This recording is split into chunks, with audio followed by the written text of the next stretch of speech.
واقعہ آبدوز کے ڈوبنے کا ہے، جس میں بہت بڑے کاروباری گروپ کے مالکان سوار تھے اور کئی کروڑ روپے لگا کر سمندر کی تہہ میں ٹائٹینک کا ملبہ دیکھنے کے شوق میں اپنی جانوں سے ہاتھ دھو بیٹھے۔ کچھ لوگ رزق کی تلاش میں جانوں سے ہاتھ دھو بیٹھ رہے ہیں، کچھ ریکارڈ قائم کرنے کے لیے، ایسے خطرناک ایڈونچر کرنے کے لیے۔ اس بارے میں شریعت کیا کہتی ہے؟ حادثات میں مرنے والوں کو شہید کہا جائے گا، ان کے لیے دعائے مغفرت کی جائے گی، کیا ہوگا؟ دیکھو، جو حادثات میں مر گئے، جو ایمان پر مرے، ان کے لیے تو دعائے مغفرت کی جائے گی، اللہ ان کے لواحقین کو صبر کی توفیق عطا فرمائے۔ جن کی موت ایمان پر ہوئی ہے، جن کی موت ایمان پر نہیں ہوئی تو زندگی میں تو دعا کی جا سکتی ہے، موت کے بعد ان کے لیے دعا نہیں کی جا سکتی، وہ موت کے بعد کی زندگی کو مانتے ہی نہیں تھے۔ باقی دیکھیں، یہ جب یہ علی سکپارہ کا واقعہ ہوا نا، کیٹو کی پہاڑی پہ چڑھنے کی کوشش کی اور جان سے ہاتھ دھو بیٹھے، تو ان کے بیٹے نے کا بیان آیا تھا کہ میں اپنے والد کے مشن کو پورا کروں گا، میں کیٹو کی پہاڑی سردیوں میں عبور کروں گا۔ اس پر میں نے ایک بیان ریکارڈ کروایا تھا، وہ بھی اس موقع کے لیے وہ بھی مناسب ہے، تو میں اس کو دوبارہ ریپیٹ کر دیتا ہوں۔ اس وقت میں نے ایک بیان ریکارڈ کروایا تھا کہ علی سکپارہ کے بیٹے تک کوئی میرا یہ پیغام پہنچا سکتا ہے تو پہنچا دے کہ آپ نے جو یہ کہا کہ میں اپنے والد کے مشن کو پورا کروں گا، میرے والد کا مشن تھا کیٹو کی پہاڑی عبور کرنا، تو میں اس مشن کو پورا کروں گا۔ آپ کے الفاظ سے ایسا لگتا ہے کہ آپ والد کی چاہت کو پورا کرنے کے لیے یہ کام کر رہے ہیں۔ تو دیکھیں، اگر آپ کا آخرت پر ایمان ہے، دو ہی لوگ ہوتے ہیں، کچھ لوگوں کا آخرت پر ایمان ہوتا ہے، کچھ کا آخرت پر ایمان نہیں ہوتا۔ اگر آخرت پر ایمان نہیں ہے بالفرض، تو اس کا مطلب یہ ہوا کہ آپ کے ابا والد محترم جب گئے کیٹو کی پہاڑی عبور کرنے کے لیے، جان سے ہاتھ دھو بیٹھے، تو ہمیشہ کے لیے ان کی لائف کیا ہو گئی؟ ختم۔ اب آپ اپنی جان کو خطرے میں ڈال کے وہ کام کریں نہ کریں، آپ کے والد کی صحت پہ اس سے کوئی فرق نہیں پڑتا۔ ان کو پتہ ہی نہیں، کیونکہ جو ایتھیس لوگ ہیں، جو مذہب کو نہیں مانتے، وہ کیا کہتے ہیں؟ انسان کچرا ہے، کچھ دن کے لیے اس کو حیات ملتی ہے ڈارون کے نظریے کے نتیجے میں، اور اس کے بعد وہ دوبارہ کیا ہو جاتا ہے؟ کچرا ہو جاتا ہے، تو ختم۔ اب آپ کے ابا کو تو اس سے کوئی فائدہ ہونے والا، ان کو پتہ بھی نہیں چلے گا کہ آپ نے یہ کام کیا ہے، تو ایسا کام کیوں کر رہے ہو جس سے آپ کے ابا کو نہ کوئی خوشی ہو رہی ہے نہ کوئی غم ہو رہا ہے؟ اور اگر آپ کا آخرت پر ایمان ہے تو ظاہر ہے وہ مسلمان ہی کا ہوتا ہے نا، اور تو کسی کا نہیں ہوتا آخرت پر ایمان۔ اللہ رسول کو آپ مانتے ہو، تین مذاہب ہیں جو آخرت کو مانتے ہیں، ایک یہودی، ایک عیسائی اور ایک مسلم۔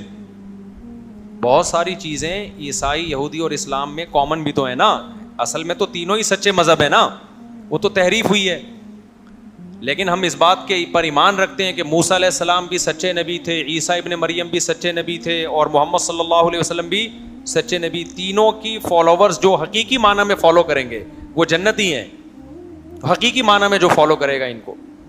تو تینوں مذاہب کا اس پر اجماع ہے کہ آخرت کے بعد ایک زندگی ہے، اس میں کامیابی ان لوگوں کو ملتی ہے جو اچھا عمل کر کے جاتے ہیں، اچھے سے وہ اچھا جس کو اللہ نے اچھا کہا ہو، جس سے اللہ خوش ہوتا ہے، اور ان لوگوں کا ٹھکانہ برا ہوتا ہے جو برا عمل کر کے جاتے ہیں۔ یہ یہودی بھی کہتے ہیں، عیسائی بھی کہتے ہیں، اور مسلمان بھی کہتے ہیں۔ تو اگر آپ آخرت کو مانتے ہو تو اب آپ کے ابا کو فائدہ آپ کے اچھے عمل اور ان کے لیے دعا سے تو ہو سکتا ہے۔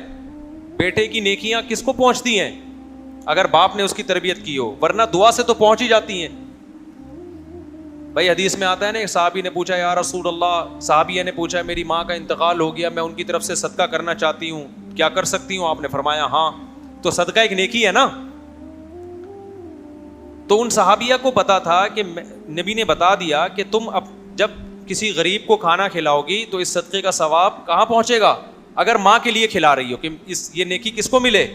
میری ماں کو ملے، تو یہ نیکی کیا ہوگی؟ ملتی ہے۔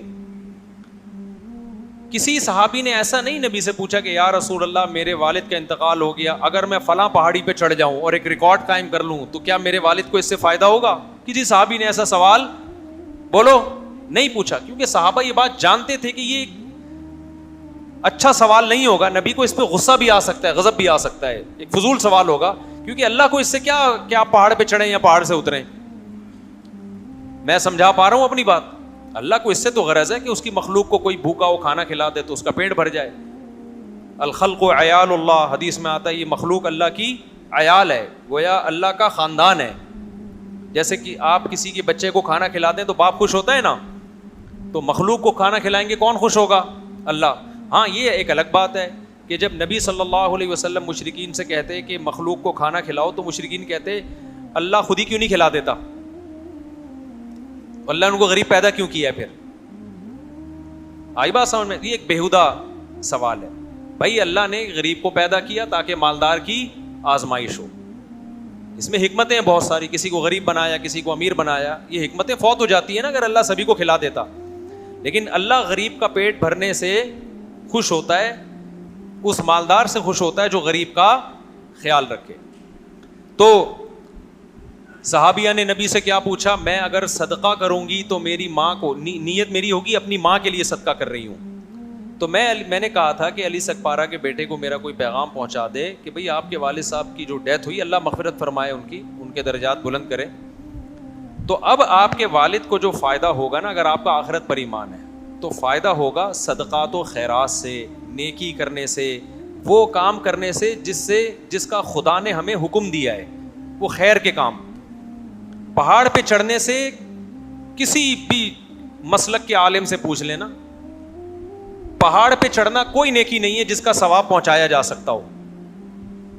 سمجھ میں آ رہی بات کہ نہیں آ رہی؟ تو آخرت پر ایمان نہیں ہے تو بھی یہ کام فضول ہے، آخرت پر ایمان ہے تو بھی یہ کام کیا ہے؟ فضول ہے، اس کا کوئی فائدہ نہیں. تو یہ آپ اپنے لیے کر رہے ہو.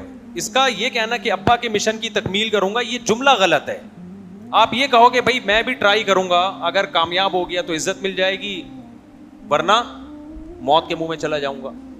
تو پھر ہم اس پہ دوسرے پہلو سے غور کریں گے کہ اگر آپ یہ اپنے لیے کر رہے ہو نا، یہ نہیں کہو کہ میں ابا کے مشن کو پورا کروں گا، ابا کو اس سے کوئی فائدہ نہیں ہے. بلکہ ابا ہو سکتا ہے وہاں برزخ میں، ہو سکتا ہے کہ یقینی بات ہے وہ کہیں گے کہ کاش میں اس راستے میں موت میری نہ ہوتی. یہ میں نے اپنے آپ کو کیوں، اپنی جان کو میں نے ایک خطرے میں ڈالا. دیکھو ایک آدمی ویلی لگا رہا ہے، عزت اس کی بھی ہوتی ہے کہ نہیں ہوتی؟ لیکن سر بھی کھلتا ہے اس کا. جب اس کا سر کھل جاتا ہے نا ویلی لگانے والے کا، پھر وہ کہتا ہے کاش میں نے عزت کا یہ طریقہ حاصل نہ کیا، یہ اختیار نہ کیا ہوتا عزت کا میں نے یہ طریقہ. بعض ہم نے دیکھے ہیں کہ وہ پائیدان پہ بیٹھ کے بائک چلا رہے ہوتے ہیں. میں ڈیفینس گیا تھا، بچپن کی بات ہے، ہمارے دوست لے کر گئے، وہ سی وی یو پہ ریسیں ہو رہی تھی. ہمیں شوق ہے ہر جگہ گھسنے کا، اگرچہ ہم بچپن کا اتنا بھی بچپن کی مولانا بن چکا تھا میں، جائز جگہوں پہ جانے کا، ناجائز اللہ کا شکر ہے اللہ بچا کے رکھے ہم سب کو. ابھی ایک ڈاکٹر سے میری ملاقات ہوئی، وہ مجھے میں نے ان سے کہا آپ کیا کرتے ہیں؟ انہوں نے کہا میں ہارٹ اسپیشلسٹ، میں سرجن ہوں ہارٹ کا. بڑی عقیدت سے مل رہے تھے نا، مفتی صاحب. میں نے کہا اتنی عقیدت کا کوئی کیش تو کرائے نا آدمی، فری پھوکٹ کی عقیدت. کہہ رہے میں آپ کا بہت بڑا فین ہوں. میں نے کہا آپ میرے بہت بڑے فین ہیں؟ میں نے کہا ہاں. میں نے کہا بہت زیادہ بڑے؟ انہوں نے کہا بہت بڑا فین ہوں.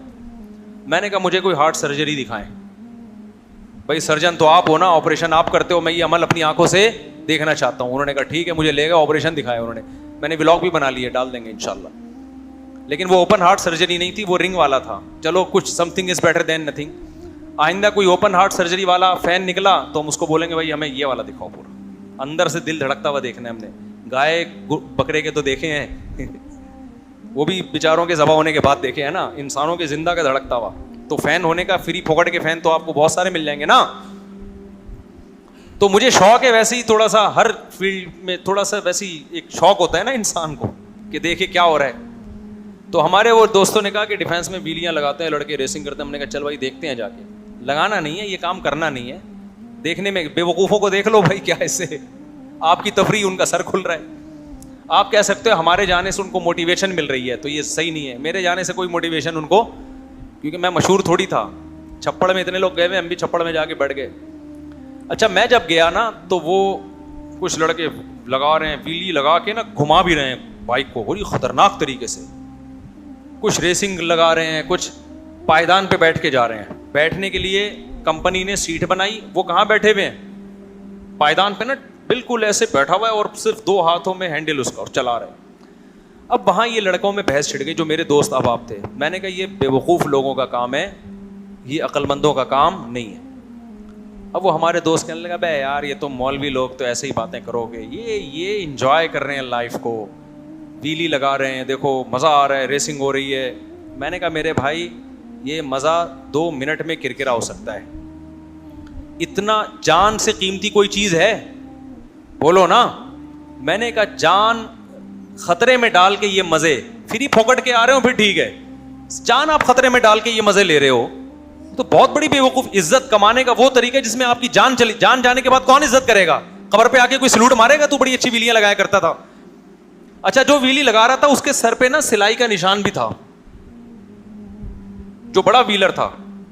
ایک دفعہ کھل بھی چکا تھا وہ ڈھکن, دوبارہ ڈاکٹروں نے رکھا ہے اس کی کھوپڑی کا, فٹ کیا, ایلفی سے جوڑا ہے پتہ نہیں کس چیز سے, پھر بھی عبرت حاصل نہیں ہوئی. اور ویلی بھی بغیر ہیلمٹ کے نا, اس میں زیادہ شو ہے کہ ہم ڈرتے نہیں ہیں. اب کیا ہوا کہ ہم بیٹھے ہوئے, میں ان سے کہہ رہا ہوں بھائی یہ بیوقوف لوگوں کا کام ہے, بہادری کے جوہر دکھانے میدان جنگ میں دکھاؤ, جان ہتھیلی پہ رکھو, پھر قوم کی جان بچاؤ, یا اور کوئی بہادری کا کام کر لو جس میں قوم کو فائدہ ہو, اپنے آپ کو فائدہ ہو. یہ کیا ہے؟ تو ہم یہ باتیں کر ہی رہے تھے کہ وہ جو پائیدان پہ بیٹھا ہوا تھا نا وہ سلپ ہوا, گر گیا بیچارہ. گرائے, ہم قریب گئے, سب بھی گئے, ظاہر ہے ایسے موقع پہ مدد تو لازم ہے. یہ تھوڑی کہ یہ اپنی حماقت سے مرا ہے تو اب مرنے دو, یہ جائز نہیں ہے بھائی. جو اپنی حماقت سے ہو یا بغیر حماقت کے ہو, انسانی جان کی حفاظت بچانا کیا ہے, ضروری ہے, سب پہ ضروری ہے. ہم سب گئے دوڑے ہوئے, تو لگ رہا تھا کہ ایکسپائر ہو چکا ہے, وہ اتنی سر پہ گہری چوٹ آئی تھی. میں نے کہا اب اس کو کوئی زندہ کر کے پوچھے نا, وہ کہے گا بھائی یہ بے وقوفوں کا کام ہے, یہ عقل مندوں کا کام نہیں ہے. تو دیکھو غیر مسلم پہ یہ کام سوٹ کرتے ہیں, کیونکہ غیر مسلم کی آخرت کا اس کے دماغ میں کوئی تصور نہیں ہے, لہذا وہ زندگی داؤ پہ لگاتا ہے کہ آر یا پار. اب یہ جو ٹائٹینک کا ملبہ دیکھنے کے لیے کروڑوں روپے لگا کے گئے, 1% ان کو رسک ہوگا کہ یار اتنی گہرائی میں جانے کی ضرورت کیا ہے آپ کو. اگر یہ اتنا آسان ہوتا تو ہر دوسرا بندہ جا رہا ہوتا نا, مشکل تھا تبھی تو گئے نا, رسک تھا نا تبھی. ان کو بھی پتا تھا کہ کچھ نہ کچھ خطرہ ہے, ہر آدمی تھوڑی جاتا ہے. کیٹو کی پہاڑی پہ بہت سے لوگ, میں تو نہیں گیا, میں تو بہت کٹھی پہاڑی پہ گیا ہوا ہوں میں, جو کراچی میں کٹھی پہاڑی, کیٹو کی پہاڑی پر میں نہیں گیا. اور اگر جاؤں گا بھی تو اتنا جتنا افورڈ کر پاؤں, جب یقین ہو کہ بھائی زندہ رہنے کا پورا چانس ہے, اس سے آگے کا پھر میں رسک نہیں لوں گا کہ یار پتہ نہیں مرے میں خام خام یار. تو کیوں مرنے کے بعد, اگر آپ موت کے بعد کی زندگی پہ یقین ہی نہیں رکھتے تو پھر کافر کہتا ہے یار کیا فائدہ اس زندگی سے, صرف کروڑوں روپے کما رہا ہوں, کیا فائدہ. ایک رسک لے لو, آر یا پار. ادھر گئے تو مر گئے, نہیں تو بچ گئے تو کیا ہوگا, عزت ہوگی, ٹی وی میں آئیں گے, پیسہ ملے گا وغیرہ وغیرہ ہو سکتا ہے. تو کافر پہ یہ چیزیں سوٹ کرتی ہیں, آر یا پار. مسلمان کو پتا ہے کہ مجھے اللہ نے ایک دفعہ زندگی دی ہے اور یہ زندگی اللہ کی امانت ہے, اس کے بارے میں قیامت کے دن مجھ سے سوال ہوگا کہ اس زندگی کو کہاں کھپایا تم نے. اور زندگی بچانا اسلام میں فرض ہے. بہت سے مذاہب میں خودکشی حلال ہے, وہ کہتے ہیں انسان اپنی جان کا مالک ہے, جب چاہے ٹھا کر کے ختم کر دے. تو یہ مولویوں کو تکلیف کیوں ہو رہی ہے, وہ یہ کہتے ہیں مذہبی لوگوں کو تکلیف کیوں ہو رہی ہے, اسلام کیوں پابندی لگا رہا ہے. بہت سے ملکوں میں لیگل بھی ہے, یورپ کے بعض کنٹریز میں لیگل ہے. بھائی ایک بندہ نہیں زندہ رہنا چاہتا تو وہ مار دو نا. ہاں وہ یہ کہتے ہیں کہ اس طرح سے نہ پھٹو کہ چھیچڑی ویچڑی ادھر ادھر پھیل جائیں, تمہارے بدبو آئے, لوگوں کو وحشت ہو. تو انہوں نے ایک لیگل کر دیا ہے کہ بھائی آپ لائن لگائیں, آپ رجسٹریشن کروائیں, ڈیٹ ہم آپ کو دیں گے, اس وقت ہمارے یہاں فلاں کھمبا بجلی کا فری ہوگا, وولٹیج بھی اتنے آ رہے ہوں گے. اگر یہ کراچی میں ہو جائے نا تو فری ہوگا, ٹھیک ہے نا, کہ فلاں کھمبا ہے وہ گرنے والا ہے, وہ ویسے کسی پہ گرے گا, بے گناہ آدمی مرے گا, بہتر نہیں ہے آپ مر جائیں. تو خیر بعض یورپ کے کنٹریز میں ایسا ہے کہ انہوں نے لیگل کر دیا, تو لائن لگا کے تمیز سے آپ پھٹیں, اور کس طرح سے مرنا چاہتے ہیں وہ سب انہوں نے بتا دیا کہ یہ ایک سوٹیبل مینیج, ہر چیز کو انہوں نے آرگنائز کر دیا ہے. اسی کے وہ کیش کراتے ہیں اسی چیز کو. ابھی میں نے پورا بیان بھی اسی پر ہوا نا, ہر چیز کو کیا کر دیا ہے, آرگنائزڈ. تو ہمارے یہاں کوئی چیز اور کچھ بھی آرگنائز نہیں ہے نا, کوئی مینجمنٹ ہی نہیں ہے. تو سب ہو بہت کچھ صحیح رہا ہے لیکن الٹے طریقے سے صحیح ہو رہا ہے. ایک صاحب نے بڑی خاندانی بات کی, جہاز میں ایک صاحب سے میری ملاقات ہوئی, بڑے پڑھے لکھے لوگوں سے بعض دفعہ ملاقات ہوئی. انہوں نے کہا یار پاکستان میں جو غلط طریقے سے صحیح کر سکتا ہے نا وہ کر لے, کیونکہ یہاں صحیح طریقے سے بہت کچھ غلط ہو رہا ہے. نہیں یہ بات سمجھ میں؟ یعنی اگر رزلٹ صحیح نکل رہا ہے نا تو پہلے طریقہ غلط تو پاکستان میں کر لو, کیونکہ اگر غلط طریقے سے بہت سے لوگ صحیح نہیں کریں گے نا تو صحیح طریقے سے غلط کرنے والے اس ملک میں بہت ہیں. بڑی خاندانی بات ہے, سونے سے لکھنے کے قابل ہے. کبھی چھاؤں میں آئیں گے تو اس کا مطلب بتاؤں گا, یہاں بھی نہیں بتا سکتا. بعض چیزیں چھاؤں میں بتائی جاتی ہیں. یعنی کام غلط طریقے سے ہو رہا ہے لیکن رزلٹ کیا نکل رہا ہے؟ ملک اور قوم کی خیر خواہی میں, کسی فرد کی خیر خواہی میں. اور بعض دفعہ کام صحیح طریقے سے ہو رہا ہوتا ہے لیکن وہ رزلٹ اس کا کیا نکل رہا ہے؟ بیڑا غرق ہو رہا ہوتا ہے ملک کا. بڑی خاندانی بات کی میں نے, تو دل چاہ رہا تھا گھر لے آؤں میں. جس نے کی وہ بھی بڑے عظیم آدمی ہے, ان کا نام لوں گا آپ حیران ہو جائیں گے, بولیں گے یار اچھا چھوڑو. اچھا خیر, تو اب وہ جو ٹائٹینک کی تلاش میں نکلے تو یہ ان لوگوں پہ سوٹ کرتی ہیں چیزیں جن کا آخرت پر ایمان نہیں. اصل میں تو ان پہ بھی سوٹ نہیں کرتی, ٹھیک ہے نا, لیکن میں بہت بڑا دل کر کے, کیونکہ یار جب زندگی رسک پہ ڈال دی آپ نے تو زندگی سے بڑا تحفہ دنیا میں کوئی بھی نہیں ہے. 1% بھی رسک نہ لو زندگی کا. تو جو آخرت پر ایمان لانے والے لوگ ہیں ان پر نہ K2 کی پہاڑی عبور کرنا جان رسک میں ڈال کے, ہاں جان کا خطرہ نہیں ہے, پھر آپ بڑے بڑے کام کریں بھائی, جائیں آپ. اول تو میں کہتا ہوں پھر بھی وہ کام کرو نا جس کا پبلک کو فائدہ ہو. K2 کی پہاڑی پہ چڑھنے سے کیا فائدہ ہوگا؟ آپ کہہ رہے ہو ملک کا نام روشن ہو جائے گا. ملک کا نام اور بہت ساری چیزیں جن سے روشن ہو سکتا ہے. اتنے محنت کرنے والا, اتنی استقامت والا آدمی ایجوکیشن میں آگے بڑھے یار. ایسے ڈاکٹر میرے علم میں ہیں پاکستانی ہیں لیکن ہمارے ملک کا نام یورپ میں جا کے انہوں نے روشن کر دیا. یہاں کے سائنٹسٹ ہیں امریکہ میں جا کے ملک کا نام روشن کر دیا. وہ آپ کہیں گے آپ کو پتہ ہے ہمیں تو نہیں پتا. وجہ اس کی ہے کہ ہماری گورنمنٹ ہی نہیں چاہتی کہ وہ روشن ہو, ٹھیک ہے نا. تو گورنمنٹ ہی ان پہ پردے ڈال کے رکھی ہوئی ہے, گورنمنٹ پروٹوکول ہی نہیں دیتی. تو حکومت کا کام ہے نا کہ ہمارا بندہ وہاں پہنچا ہوا ہے اور ہمارے ملک کو روشن کر دیا, تو ہمارے ملک کے نام کو تو ہم اس کو پروٹوکول دیں. گورنمنٹ ہی جب لفٹ نہیں کرائے گی تو کیا ہوگا؟ اچھا خیر, تو یہ ٹائٹینک والا جو واقعہ ہوا ہے نا, یہ مظلوم لوگ ہیں بیچارے. آپ لوگ ایسا بننے